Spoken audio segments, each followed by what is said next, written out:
The problem with my marriage, if I have a problem with my marriage, it's me. Don't you say amen. But if you have a problem with your marriage, listen, friend, it's you. Stop looking at your spouse and look in the mirror. Marriage simply, are you ready? Marriage simply magnifies the problems. It magnifies the problems. But, everybody say but. Come on, you can say but in church. Say but. But marriage does have a God-designed purpose and function. In order to see this, we got to see 6 reasons why marriage is a big deal. Number 1, it's a big deal for the connection of men and women. And all the men said, did you know that if you just completely put marriage aside, even if you put marriage aside, we need each other in life.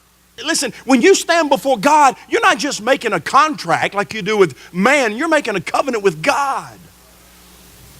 For better, for worse. For better, for worse. That means when you're making a whole lot of money,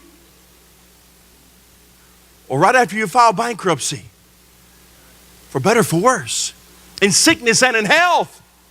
I mean, that means whether you, you're running and gunning and killing a deer and dragging it home, but then one day you come down with multiple sclerosis and you can't do it anymore, and you really don't have the insurance, and you didn't have a disability policy. You didn't take it out when you were younger, and now you don't have what you had before in sickness and in health. Number 2, for the multiplication of the human race. God's plan was that everyone would come into existence through marriage and sex. Okay, I said it. I got it out of the way.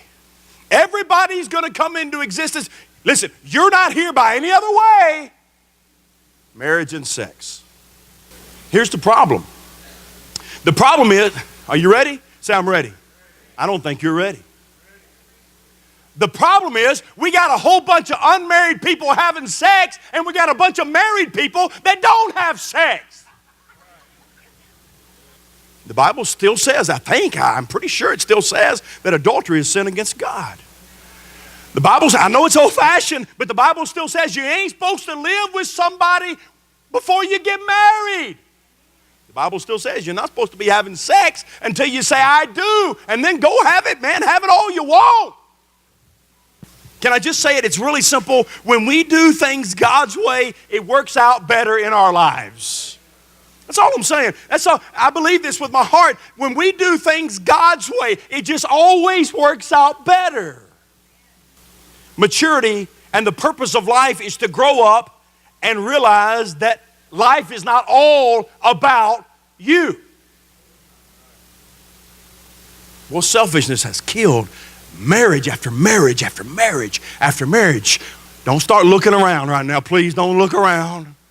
I want what I want. I'm going to get what I've always gotten. I don't care if I'm married to you or not. You're immature and you're a baby and you're selfish. You know, people always say, I want to be happy. I just want to be happy. Do you know that happiness actually comes from giving your life away and being unselfish? Happiness comes from serving other people.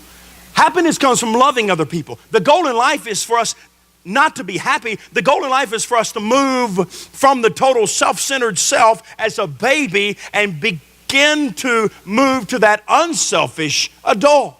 You see, when we get married, it's no longer about me, but it should be about we.